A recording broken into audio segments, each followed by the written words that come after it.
Welcome to Retail Redeveloped. I am Kate Yates, and I joined you a little while ago when we talked about we did the podcast for the retail kind of shifting into East Charlotte a little bit. And today we're just going to do a short form podcast kind of highlighting these emerging trends in these restaurants that we're seeing post-pandemic. So one thing that I want to start off with is this article I found from Open Table, actually, that highlighted a couple of things that were new trends that they believe are here to stay moving forward. And some of them I thought, were a little bit obvious, but some were really interesting that I had never thought about before. The first one is hospitality. So this has always been extremely important in the restaurant industry, now more than ever, but just really going a step above and beyond. I think you can never underestimate the power of a thank you or a smile to your customers as they come in. And, some have fared better than others in the pandemic. And some people have had their hours cut and things like that, different scenarios. Everyone's situation is a little bit different, but being able to just thank the customer for coming in and spending their hard-earned dollar on your product is, just more important now more than ever. And I love to see it. Number two are meal kits or drink kits. So one concept that comes, that is top of mind that was doing this before COVID and has, certainly done a great job afterwards, and we've seen more and more of it. One concept, so Pasta and Provisions was doing this before, and others, but this one just really sticks in my mind. And, they offer, in addition to, pre-made pastas and sauces, they even have, as far as full-blown like lasagnas and different pasta dishes that you can take home for dinner. So, that kind of offering, I think has obviously really taken off with people doing so much online ordering and not wanting to go out and sit in a restaurant, but still have that same level of product experience, I guess you could say. So that has really taken off, and they think that, we love our convenience here, right? So once we get a taste of something that's particularly convenient for us and that works really well, those things tend to stick around a little bit. So I think having, that experience of just being able to go and pick up something that's pre-made, ready to go, is something that's going to stick around for a while. And Open Table believes that that's the case as well. Drink kits too, it kind of goes along with that, but now we're seeing, restaurants being able to actually sell drinks. Finally, that was not a thing for a very long time, but I think we're all excited that it's here and maybe here to stay. So, obviously there's limits to that, but, I think that's a great option to have, and we're certainly excited to see that. Social media activity to remain top of mind. This is so important. I see restaurants all the time that just don't get it. Like they don't, they're not staying up to date. They don't even have a menu anywhere that's really easily accessible. And you just don't even know like what's going on. Like, are they open? I don't know. There was a while, especially in the beginning, where hours might not have necessarily been updated on Google or wherever you were looking online. And so a lot of times I would actually go, now I go to Instagram first just to see, what if they're doing events, if they have live music, if they have any specials and that sort of thing. So I feel like social media actually took priority over like the basic Google search there for a while because it was just more up to date. But staying, posting content. One thing that I see when restaurants do it really well, they repost their content from their customers. This works for a number of reasons. One, the customer feels involved, they're excited about it. Two, it's free content. Three, you're showing that you're active, that you're sending out, you're making good food, you're making good drinks, and it keeps you top of mind. I mean, if somebody sees something 5 days out of the week and then, day 6, they're looking for lunch or dinner, you're more likely to pop up in their mind than if they were just not to have that constant exposure. And with people not, a lot of businesses, a great deal of us not going into the office and coming home on a regular basis, we're not getting that exposure. We're not seeing signage. We're not seeing storefronts or restaurants, and we're not getting, things aren't top of mind in that sense. So, but we all have our phones on us, pretty much all day, every day. it's a lot of, a lot of people are getting work done that way. So to be able to reach consumers in that way is just a no-brainer and really important. And having, you need some exposure to utilize social media to get that done, I think has really shown itself how important that is. A condensed menu catered to patrons who frequent the most. This one was really interesting. I did not expect to see it, but I'm glad that I did. This makes sense.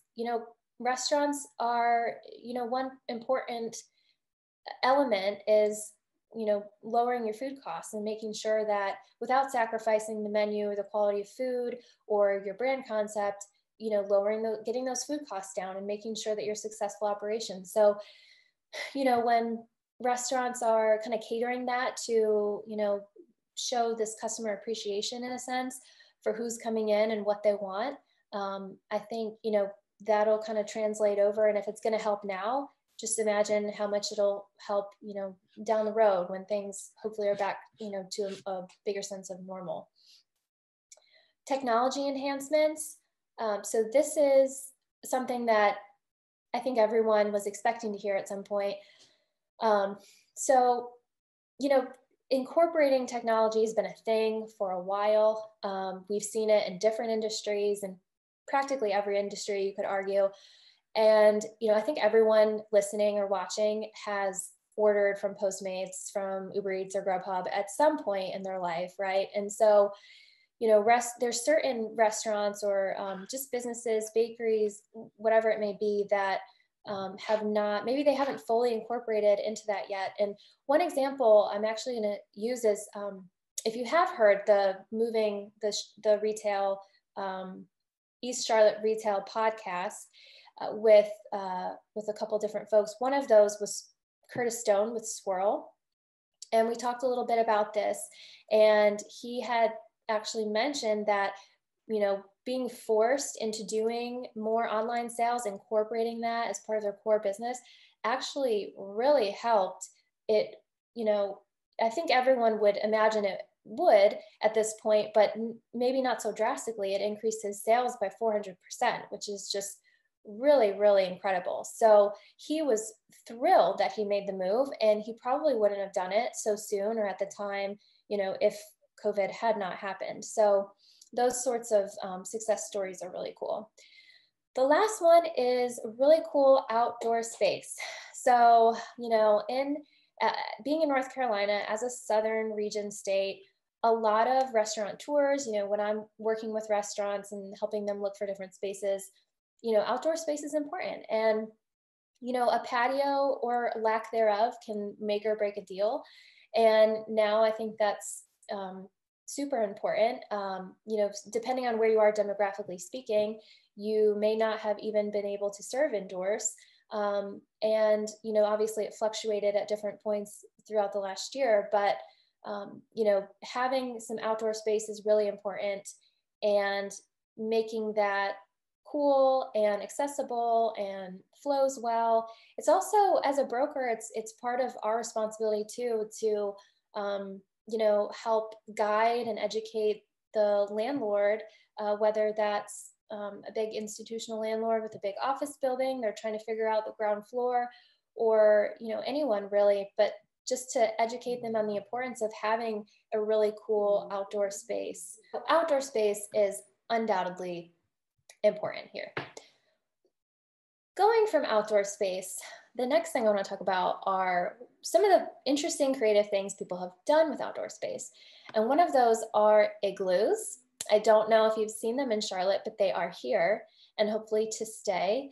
I know Goodyear House was doing some outside. They actually put their table and chairs inside the igloo, and I love it. I think it's adorable and just a cool experience, and it's different. Like, how can we enhance the experiential, environment right now? And that's one way to do it. And people certainly agree, because I think I tried to book one night and they were all booked for a couple of days, I think. So it's definitely something that is new and exciting, and people are definitely drawn to.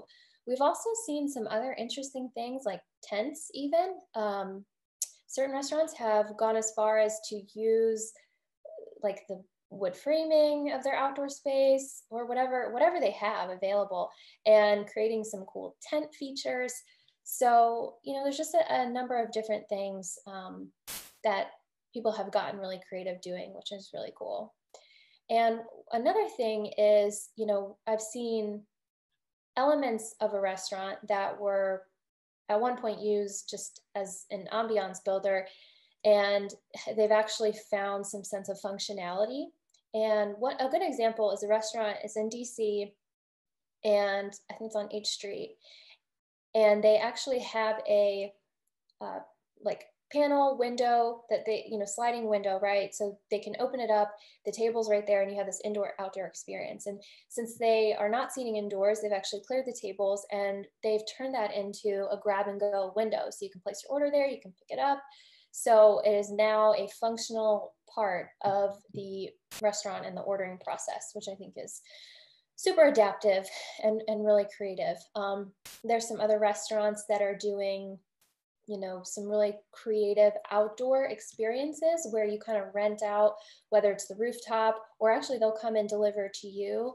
There's one in particular in San Francisco, actually a drag show, and they come in and they'll do like a drag show when they deliver your food with a couple of folks, and they'll deliver the cocktails and the entrees and everything. And it's just an entire experience. And it's just so different from what we've seen in the past. One concept out of Amsterdam offers plant-based foods. They do a 4-course dinner served to guests in their own personal and intimate mini greenhouse, which is super cute and fun. And, a number of different concepts doing pop-ups and, so basically from everything from pop-ups to high-heeled delivery performers, restaurants are kindling their creative juices and in the process creating new experiences for an experience-starved world. We're ready to get out there and have fun and get our dining experience back. And really appreciate, both as a consumer and someone in retail and restaurants, all of these creative ways that people have just really harnessed to create cool experiences for us, even in the middle of a pandemic.